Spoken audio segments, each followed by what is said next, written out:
Well, shares of Rivian and Lucid hit new all-time lows on Thursday after reporting quarterly results that disappointed the street and also raised concerns that EV makers are not evolving quickly enough, particularly with electric vehicle demand slowing. While analysts have pointed to several reasons for an EV slowdown, our next guest believes Stellantis is best positioned among its peers. Let's bring in Tom Narayan, Global Auto's lead equity analyst at RBC Capital Markets. Tom, it's always good to have you on the show. We're talking about Rivian and Lucid. These are upstarts in the EV space. Are we starting to see more and more of a divergence between the big established names like a GM, Ford, Stellantis, and then some of these upstarts that have really tried to shake up the EV space?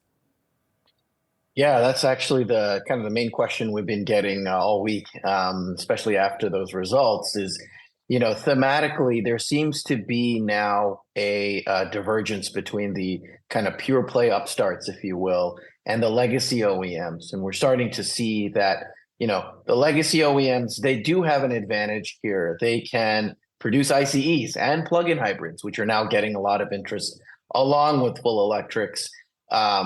So yeah, I mean, and I do want to say, one thing about the outlooks that we saw from Rivian and Lucid, et cetera, from this pure play guys and also the legacy guys is it's not that EVs are declining or anything like that. It's the rate of growth is slowing.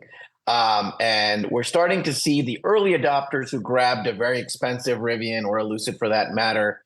Those guys already bought a lot of those vehicles. And now the mainstream consumers coming in to buy EVs, they're kind of more price sensitive.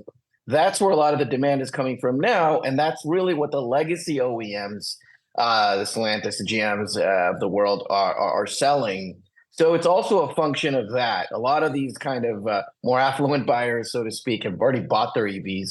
Now we're getting into the more mainstream buyers. But the EV slowdown is being felt everywhere. Mainstream buyers are also price sensitive, and EVs cost quite a bit of money today.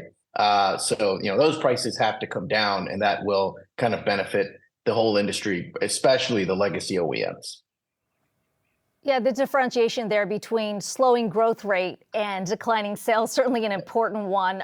You talk about this push towards more plug-in hybrids, at least that's what consumers are looking at. Does it ultimately come down then to a more diversified portfolio/lineup? Is that why you like Stellantis?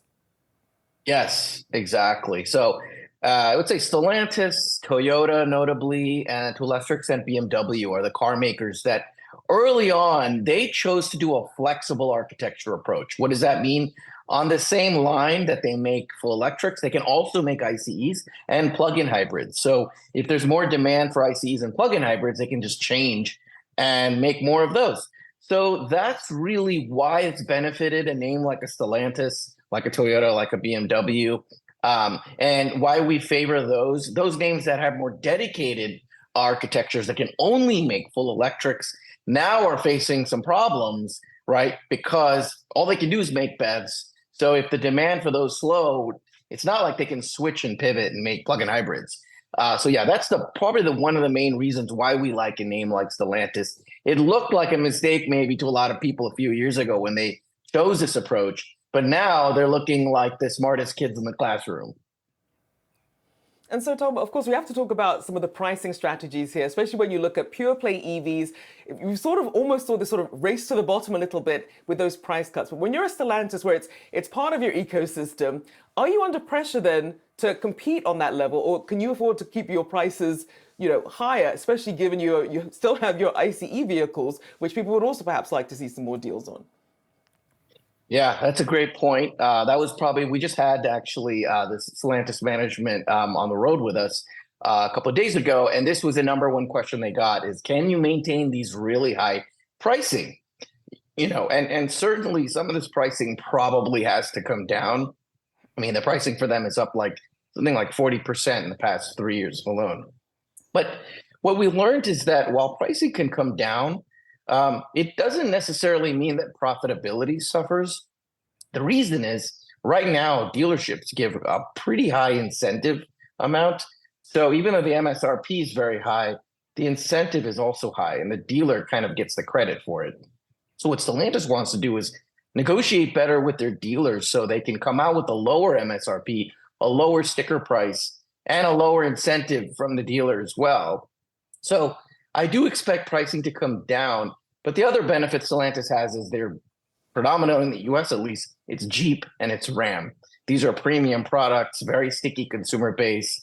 They could sell a lot of plug-in hybrids there, which is where demand is. So I actually think they can hold on to price better than some of the other car makers who are more in more competitive spaces like crossovers and sedans.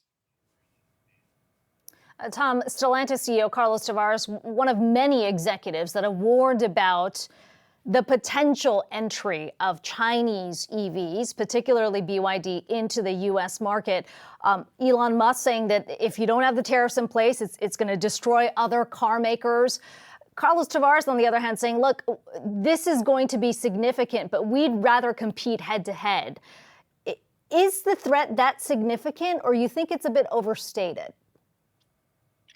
I mean, it's a little bit of both. You're right. I mean, I think Carlos Tavares definitely wants tariffs, right? So he's going to definitely, there's a rationale to say that this threat is very severe. But the threat isn't small either, right? I mean, the Chinese OEM, especially BYD, has some very compelling products. We learned that the Chinese OEMs have a 40% cost advantage over Stellantis. Some of this is labor, but a lot of it is vertical integration and how they work with suppliers. So there is an advantage, but there's some mitigating factors here. So in the US, you do have a 27.5% tariff that already exists. In Europe, it's about 10% tariff. Also, it's really only going to be an issue, I think, once the Chinese OEMs have a local production, right? BYD's talking about a plant in Hungary and then a plant in Mexico. That's going to take a few years, right, before they have those plants up and running. So there's some mitigating factors. In Europe, though, I probably am more concerned over Chinese OEMs coming in. Europe, it's much difficult to put on higher tariffs. Also, the types of cars that the Chinese OEMs make is more competitive with what the Europeans do. But in the US, it's a lot harder to do this. You have the IRA.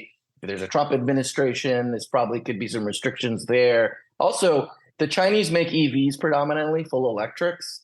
And in the US, full electric penetration is slowing the growth rate, and it's not as robust as it is in Europe.